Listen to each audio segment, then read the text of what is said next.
So for the horn on this build, I was originally going to use this, but after a quick look online, I found this guy for like $3. So I thought I'll grab one, and it's a bit of difference in size. So the placement of this was just a little bit hard because it was obviously so big I couldn't get it in certain places. And the original horn is a little bit more like this. So where I'm gonna put it is just down here, just underneath the fuel tank here. The fuel tank sits here and it pretty much stops about here. So you'll still be able to hear it perfectly facing out. There's actually a little hole right here on the actual mounting bracket for the engine, which I'm going to utilize, and I'm going to utilize the original bracket that came with it and just bend it to position it where I need it, and then just trace the wires back in that loom, and then obviously plug them in, and bam, we have a horn.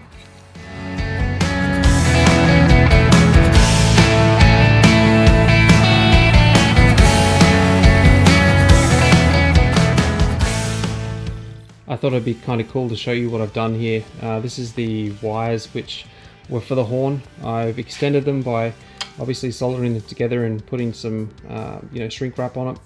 And how I'm going to trace them back through to where the horn's mounted now is I've got a bit of TIG wire. It's going through the main loom, as you can see, and I've poked it out here. So what I'm going to do now is I'm going to put a bit of tape on the end of these wires, on the actual end of that bit of TIG wire, and then pull it all the way through, pull it out to where I need it to come out, and then obviously tape that up so there's no hole there.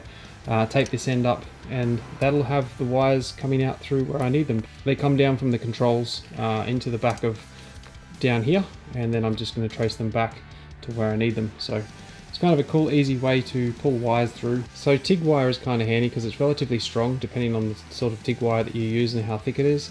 And it can bend a little bit, so if you're pushing wires through, like the frame of tube, or if you're, doing what I'm doing with the loom, it's a cool, handy trick to know.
So what I've done with that Fender is I've chopped it back, and then I chopped it back again to try and get it so that you can't physically see it from obviously the side angle.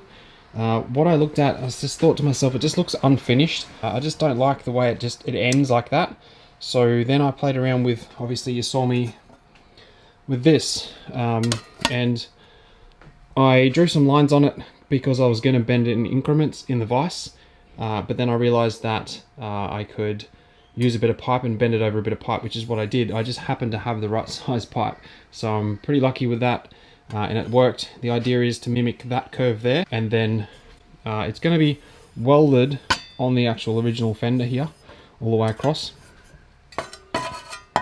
like so, and then it's going to be mounted using these holes here, which are already, there. So I'm going to use them, mount them, and then that way this whole Fender or Mudguard is going to be mounted in two places here, in 2 places on either side here, and then also up the back here.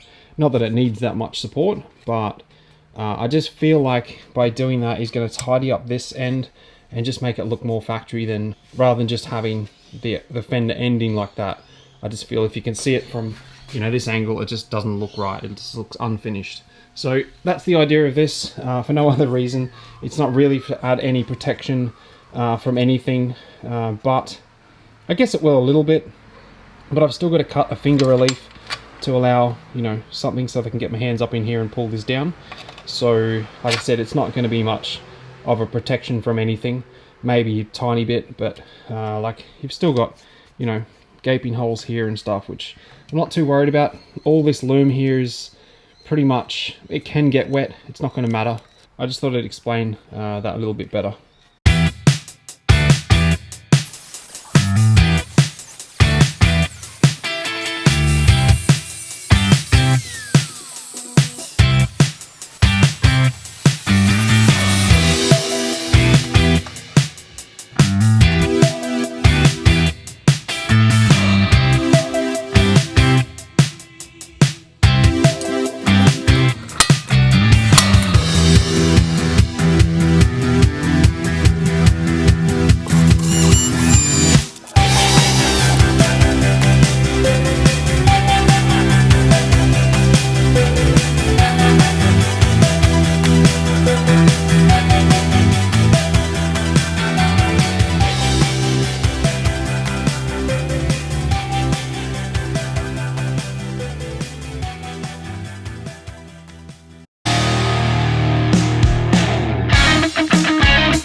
So this little hole here is for the tail light to go, the wiring to come from under the seat here down and then back up again to the tail light at the back here under the hoop.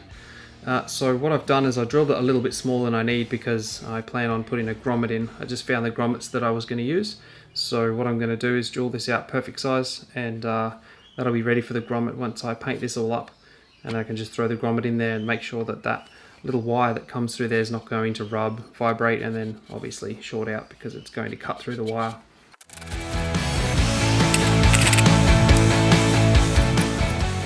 So I don't need these 2 outer holes, so I'm going to fill them up. And a little tip here is how I do it is I use a bit of copper. I have a copper hammer here. It's got copper ends on it. I've cleaned one side up. So what I'll do is I'll put that behind it as a backing, and then I'll just weld straight on top of it, and the actual weld won't stick to the copper, so therefore I can just pull it off, and then it'll be a fairly flat surface underneath. I'll still need to grind it because it won't be perfect, and then the top section you obviously build that up to whatever you want and grind it off. So got a little trick, you can just use any sort of copper as long as it's a flat surface like that, you're all good.